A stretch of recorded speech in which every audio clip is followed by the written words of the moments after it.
Salut à tous les membres de la tribu. Alors aujourd'hui j'ai une banane d'enfer. Regardez, j'ai la banane. Bon ok, j'avoue, j'ai chippé les boucles d'oreilles de ma petite fille de 9 ans. Mais je vous jure que j'ai une banane d'enfer. Et si je suis à ce point alignée et pleine d'énergie depuis quelques mois, c'est parce que j'ai eu la chance de participer à un séminaire qui a changé ma vie. Ce séminaire, c'est le séminaire des clés du succès qui est organisé par Essence. Et je fais cette petite vidéo aujourd'hui pour pouvoir vous présenter un peu mon expérience, mon ressenti par rapport à ce séminaire et peut-être vous donner l'envie d'y participer vous aussi dans quelques mois. Si ça vous intéresse, restez branchés. À tout de suite.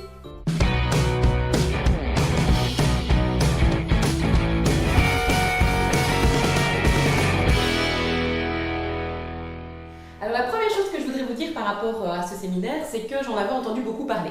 Les réseaux sociaux relayent pas mal l'information depuis quelques mois. J'avais déjà rencontré des gens qui y avaient participé. Alors il y a des gens qui sont pour, il y a des gens qui sont contre. Il y a toujours des gens contents, d'autres moins contents. Moi je fais partie de ce qu'on appelle les rebelles intelligents. Je ne sais pas si vous suivez Olivier Roland, qui est un super blogueur, formateur sur le web, qui est assez connu en France, en Belgique et un peu partout. Et lui, il dit qu'il faut être sceptique, mais sceptique intelligemment.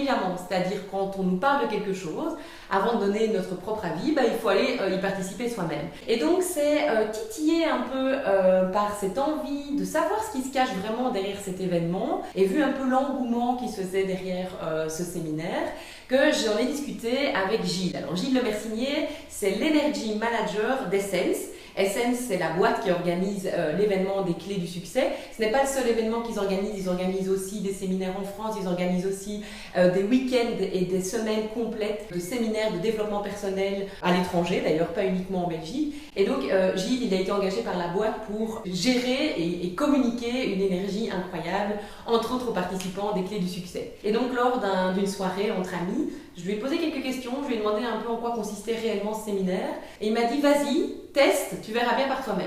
Bon, je restais sceptique, mais quand même vachement curieuse de voir ce qui se cachait derrière cet événement dont tout le monde parlait. Alors il faut savoir que dans ma petite vie d'entrepreneur indépendante, dans le secteur du home organizing, mais de manière plus large, j'ai déjà entrepris dans différents secteurs, il y a quand même quelques rencontres, quelques bouquins, quelques lectures qui ont vachement changé mon existence. Vous l'avez compris, les clés du succès, ce séminaire a joué un rôle important dans la réussite de mes projets depuis quelques mois, mais c'est pas le seul. Donc moi, il y a quelques mois, j'ai déjà eu l'occasion de découvrir le livre Le Secret. Vous connaissez peut-être Le Secret de Rhonda Byrne, qui est vraiment un livre super intéressant sur notre capacité, par la force de l'intention, la puissance de l'intention, à changer les choses durablement dans notre vie et à atteindre le succès. Et puis, il n'y a pas de hasard, j'ai aussi eu l'occasion de lire ce bouquin qui s'appelle La semaine de 4 heures de Tim Ferriss. Travailler moins, gagner plus, vivre mieux, c'est tout à fait dans cette logique que depuis quelques mois je travaille. Essayer d'actionner les bons éléments, de lever mes freins, mes craintes, mes peurs. Et donc c'est suite à la lecture de tout ça que j'ai décidé de m'inscrire aux clés du succès. Donc ça, c'est le petit syllabus qu'on reçoit à l'entrée des clés du succès, que je garde soigneusement parce qu'il y a énormément d'informations et surtout une multitude de choses qu'on travaille pendant l'ensemble du week-end. Vous voyez, on prend plein de notes, on corrige, on annote, on pose des questions. Enfin, c'est vraiment un outil de travail incroyable. Et donc, c'est suite à ces lectures et à cette envie de vivre, de travailler, de voir la vie autrement, que je me suis dit, j'ai toujours des choses à apprendre. Je partais vraiment sceptique en me disant, je suis pas sûre d'aimer le cadre, la manière un peu américaine de présenter le sujet. Et pourtant, je me suis laissée complètement prendre dans l'énergie de dingue qu'il y a dans des événements comme ceux-là. Et j'ai vraiment découvert en un week-end une technique très structurée. Il faut savoir que c'est 12 clés, les 12 clés pour atteindre le succès. Et ces 12 clés, ce sont des choses que j'avais déjà lues, qui avaient déjà titillé vachement mon attention dans les différents bouquins que je viens de vous montrer. Donc c'est vraiment un bon moyen de réunir en un seul week-end plein de choses que vous allez pouvoir lire dans des tas de bouquins, mais que vous n'expérimenterez pas, et que là vous allez pouvoir entendre, écouter, comprendre, expliquer et partager. Parce que les clés du succès, ce séminaire, c'est d'abord un énorme événement de réseautage. Donc moi j'ai participé aux clés du succès de novembre 2017, donc ça fait déjà quelques mois, 8 mois je pense, plus ou moins que l'événement a eu lieu, et il y avait plus ou moins 1000 personnes dans la salle, donc c'est énorme, ça se faisait au Wesel. On avait vraiment l'impression d'être dans une foule immense, et en même temps, d'être super en contact avec la personne qui se trouvait à côté de nous. C'est un événement à grande échelle, c'est super bien organisé, donc moi en tant que home organizer, je fais très attention à ce genre de détails. Tout est lancé en temps et en heure. Quand on arrive, les listings sont prêts, les batchs sont prêts, les syllabus sont distribués. Il y a tout un service de catering, de boissons, il y a des pauses régulières qui sont organisées. Le rythme est super soutenu, mais c'est un rythme qui est très changeant, donc ça nous empêche vraiment de nous endormir et de perdre le fil. C'est une organisation de malade. Franchement, moi j'admire. Il y a énormément de personnes qui travaillent derrière cette organisation, beaucoup de bénévoles aussi qui sont vraiment là pour vous faire vivre une expérience hors du commun. Alors ce qui m'a le plus surpris en arrivant aux Clés du Succès le vendredi, hormis l'organisation hors pair qui avait été mise en place, c'est la diversité des participants. Je ne savais pas très bien à quoi m'attendre, je ne savais pas très bien quel type de participants j'allais rencontrer et je vous avoue que j'étais partie avec quelques préjugés. C'est pas bien les préjugés, mais on en a quand même toujours. Je voyais plutôt des personnes 30-35 ans, plein de projets, entrepreneurs, etc. Et en fait, je me suis retrouvée face à une population hyper variée, mais vraiment, c'est impressionnant. Donc, il y a autant d'hommes que de femmes. Il y a des personnes, les plus jeunes, je crois, ils avaient 15-16 ans, donc vraiment des adolescents. Les plus âgés avaient passé 70 ans. On a déjà vraiment une belle brochette d'âge et de générations différentes qui sont représentées. On a des personnes de tous les horizons et de toutes les nationalités. On a fait un peu le tour au démarrage des Clés du Succès. Il y avait des Belges, des Français, il y avait des gens qui venaient d'un peu partout dans le monde, donc ça c'est aussi assez incroyable. Et puis on avait de tout. Il y a des employés, des indépendants, des personnes qui sont demandeuses d'emploi, des gens qui viennent avec un projet, d'autres qui viennent sans projet juste pour se renseigner. Et je crois que c'est cette diversité de participants, cette multiculturalité qui crée vraiment une synergie incroyable entre les participants, une ouverture d'esprit. J'ai rencontré des gens incroyables, des gens qui me sont restés vraiment gravés dans la mémoire. On a fait beaucoup d'échanges de cartes de visite qui ont été utiles pour le développement de mes projets par la suite. Donc vraiment, allez-y en toute sécurité, c'est très bien organisé, mais aussi en toute décontraction et dans l'envie de rencontrer des gens. Surtout essayez de lâcher vos préjugés, vivez l'expérience par vous-même et puis vous verrez bien ce que vous en direz. Je pense que chacun doit le vivre pour pouvoir l'expliquer. En tout cas, moi je me souviens avoir été surprise tout de suite, dès les premières minutes du séminaire, par l'organisation et par les participants aussi variés que possible. La deuxième chose qui me semble important de vous partager par rapport à ma propre expérience de ce séminaire, c'est le contraste qu'il y avait entre les objectifs avec lesquels j'étais venue au séminaire et ce qui s'est réellement passé sur place. Je suis quelqu'un d'assez structuré, d'assez organisé, qui aime bien planifier, anticiper, un peu perfectionniste sur les bords comme ça. J'aime bien partir avec une idée de ce que je vais faire là-bas. Et donc je me souviens qu'une des premières questions qui est posée par les présentateurs des Clés du Succès, c'est quels sont vos objectifs pour ce séminaire ? Est-ce que vous avez des objectifs clairs ? Est-ce que vous savez où vous allez ? Est-ce que vous savez dans quel état d'esprit vous êtes et vers quoi vous tendez ?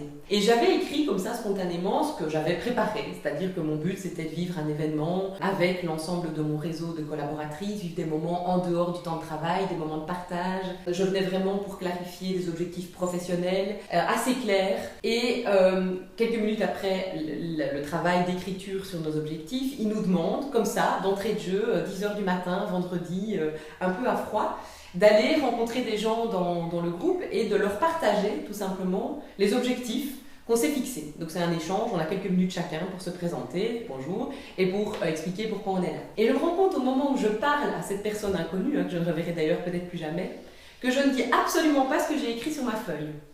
J'avais prévu de vivre un événement avec mes collaboratrices, je n'ai pas vu mes collaboratrices du week-end. J'étais venue pour clarifier des objectifs professionnels, en fait j'ai clarifié des objectifs personnels. Et en réalité, je suis ressortie de cet exercice en me disant, je suis là pour me prouver que je peux aller un pas plus loin, que je peux oser avoir la vie de mes rêves, que je peux tenter cette expérience de vie à l'étranger et que je peux convaincre mon conjoint d'accepter d'avoir un dernier enfant avec moi. Donc j'étais complètement en dehors de ce que j'avais écrit sur ma feuille et je pense que c'est aussi ça les clés du succès, c'est essayer de lâcher prise pendant ces 3 jours pour se laisser surprendre et pour aller découvrir ce qui se cache un peu derrière notre envie de super contrôle, ce qui se cache vraiment au fond de nous, ce qu'il y a comme envie, comme volonté, comme aspiration, comme motivation. Et donc tout de suite j'ai compris qu'il fallait que je lâche le plus vite possible mon envie de tout contrôler et que je devais simplement me laisser porter par l'énergie, par l'organisation, par les présentateurs qui sont fabuleux, par les autres participants qui allaient certainement m'amener beaucoup de choses. Et c'est vraiment dans cet état d'esprit que j'ai démarré les 3 jours. Et je suis ressortie avec un nombre incalculable de prises de conscience, de déclics et surtout des souhaits très clairs par rapport à la suite. Il y a 2 moments forts qui me restent vraiment en mémoire des clés du succès. Le tout premier, c'est une séance de méditation. Je n'avais jamais vraiment médité et je ne pensais pas que c'était faisable de faire méditer 1000 personnes en même temps, assis sur une chaise dans une énorme salle de conférence. J'y croyais pas.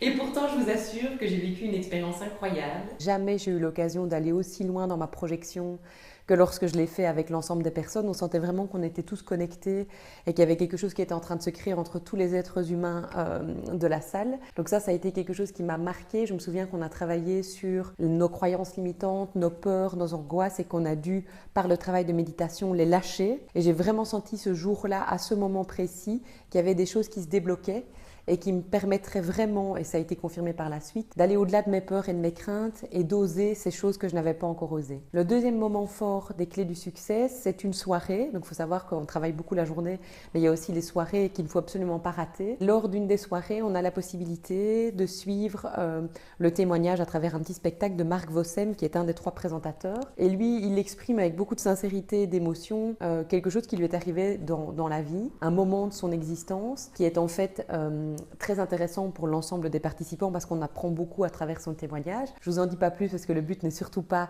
de vous gâcher la surprise, il faut aller voir pour vraiment se rendre compte de tout ce que c'est. Mais moi je me souviens que l'émotion que j'ai ressentie ce soir-là m'a accompagnée de nombreuses semaines après l'événement et m'a vraiment permis d'aller plus loin que ce que j'avais imaginé dans la réalisation de mes projets. Alors évidemment, le moment que vous attendez tous, qu'est-ce qui m'est arrivé après les clés du succès ? Alors d'abord, pas grand-chose. Je pense que quand on a vécu une expérience comme ça, on a besoin de retomber un peu sur terre. Personnellement, j'étais épuisée par ces 3 jours, épuisée par les soirées, épuisée par les trajets, épuisée par toutes les émotions que j'avais vécues. J'ai pleuré, j'ai ri, j'ai dansé. Enfin, vraiment physiquement, je me sentais fort fatiguée après les clés du succès. D'ailleurs, ne partez pas travailler le lundi matin. Il vaut mieux se laisser 2-3 jours de repos. Et je me souviens qu'il m'a fallu un petit temps pour commencer à digérer et à réaliser qu'il venait de se passer quelque chose d'incroyable et que je ne serais certainement plus jamais la même après un événement comme celui-là. La première chose que j'ai fait, c'est reprendre mes notes, éclairer, clarifier les objectifs que j'allais me mettre. Je m'étais mis 3 objectifs pour être tout à fait précis avec vous. Le premier, c'était d'atteindre un chiffre d'affaires double, voire triple de ce que j'avais réussi à atteindre jusque-là. J'avais vraiment besoin de plus d'argent pour pouvoir mener à bien des projets. C'était le deuxième élément, d'arriver à convaincre mon conjoint de quitter la Belgique et de partir vivre une expérience à l'étranger. Je crois que pour ça, il avait besoin d'être assuré financièrement. C'est la raison pour laquelle mon premier objectif était de me constituer une épargne suffisante pour pouvoir partir. Et le troisième objectif, c'était de le convaincre d'accepter, malgré l'envie de partir et malgré l'envie de lancer de nouveaux projets professionnels, d'avoir un 4e enfant. Donc je suis déjà maman de 3 enfants, Blaise, Capucine qui sont jumeaux qui ont 9 ans et Aurélien qui a 7 ans. Et j'attends pour l'instant une petite Salomé pour le mois de septembre. Et ce bébé a été fait à peu près 2 mois après les clés du succès. Or, il avait toujours dit non. Donc, je peux vous assurer qu'il se passe des choses incroyables, qu'on ne maîtrise peut-être pas toujours d'ailleurs après les clés du succès. Je crois que c'est mon état d'esprit qui a changé. Je crois que j'avais vraiment compris qu'il fallait arrêter d'avoir peur et qu'il fallait oser entreprendre, oser convaincre, oser emmener les autres. Et je crois que ce que j'ai fait, c'est simplement prendre mon conjoint et l'emmener dans cette spirale positive dans laquelle j'étais à ce moment-là. Avec les 8 mois que j'ai maintenant de recul par rapport à l'événement, j'ai effectivement atteint l'objectif financier que je m'étais mis. J'ai réussi à doubler certains mois, voire tripler le chiffre d'affaires que j'avais depuis 6 ans dans mon activité, ce qui a complètement changé la donne puisque ça nous a permis de mettre pas mal d'argent de côté et de prévoir effectivement un premier départ sur la Guadeloupe ici cet été pour expérimenter un petit peu un voyage en famille et puis à partir de l'été prochain un voyage à plus long terme sur Bali. On est vraiment à fond là-dedans. Mon conjoint a décidé de prendre un congé parental à temps plein à la naissance de Salomé. Il va changer complètement de cap professionnel aussi et surtout se positionner complètement au niveau de la famille, qui moi en fait me permet de dégager du temps, de l'énergie et des moyens pour continuer à développer mes projets, ce que j'avais vraiment l'envie de faire. Et donc je partirai à Bali avec toute une valise de nouveautés, de formations, pas de manière éternelle. On va faire des allées et venues entre la Belgique et l'étranger. Donc je continuerai à être home organizer, mais depuis les clés du succès, je ne serai plus jamais la même home organizer parce que j'ai complètement abandonné mes complexes, mes angoisses, mes stress, mes peurs, mes craintes. Il y avait des espèces de verrous qui étaient complètement accrochés, qui me venaient de mes croyances limitantes, de mon éducation, etc., qui ont complètement volé en éclats. Je me suis complètement axée sur mes valeurs, mes croyances, mes principes, mes envies, mes souhaits. J'ai réussi en fait à trouver l'énergie suffisante à l'intérieur de moi pour réaliser tous ces projets de front et pour les réussir, puisque tout est sur de très bonne voie. Alors ça ne veut pas dire qu'on ne vit plus de difficultés et de problèmes par la suite, hein. La vie est faite de hauts et de bas, c'est évident. Mais ce qui est certain, c'est que j'ai vraiment une autre vision des choses et je sais que les déclics que j'ai vécus, je les ai vécus aux clés du succès. Donc si vous avez envie de partager vous aussi cette volonté d'aller de l'avant et de vivre autre chose, vous pouvez entre autres, parce qu'il existe d'autres moyens d'y arriver, utiliser ce séminaire pour parvenir à cet état de paix et de sérénité que j'ai pu atteindre quelques mois après cette expérience hors norme. Si vous avez envie de participer aux Clés du Succès, le prochain séminaire se fera en Belgique, à Bruxelles, au mois de novembre. Sachez que je suis moi-même ambassadrice de l'événement et donc je peux vous aider à obtenir des places. Il existe toutes sortes de prix, de tarifs en fonction de l'option que vous allez choisir. Avant de vous inscrire aux Clés du Succès, envoyez-moi un petit mail. Je vous signalerai quels sont les tarifs disponibles. Et si vous passez par mon biais, vous aurez même l'occasion d'avoir des ristournes intéressantes sur votre entrée ou sur une deuxième entrée. Donc n'hésitez vraiment pas à m'envoyer un petit mail. Si vous avez envie de me poser des questions plus pratiques ou peut-être plus personnelles, plus privées ou plus spécifiques sur ce qui s'est passé après, ce qui s'est passé pendant, les préjugés que j'avais, comment j'ai vécu les choses, n'hésitez pas, je serai vraiment là pour y répondre. Tout ça, on peut le faire par mail, on peut le faire par téléphone, je suis vraiment là pour ça, n'hésitez pas. On se recroisera peut-être, puisque moi j'ai l'intention d'y reparticiper encore dans les prochains mois. Peut-être pas à la session de novembre parce que je viendrai d'accoucher, mais certainement à la session suivante, histoire de me remettre vraiment dans le bain avant de partir à Bali. Voilà, je vous embrasse tous bien fort. J'espère que cette vidéo a pu vous aider à trouver un moyen d'atteindre le succès. En tout cas, moi, j'y suis parvenue et je n'ai qu'un souhait, c'est que vous y parveniez vous aussi. Salut à tous, à la prochaine!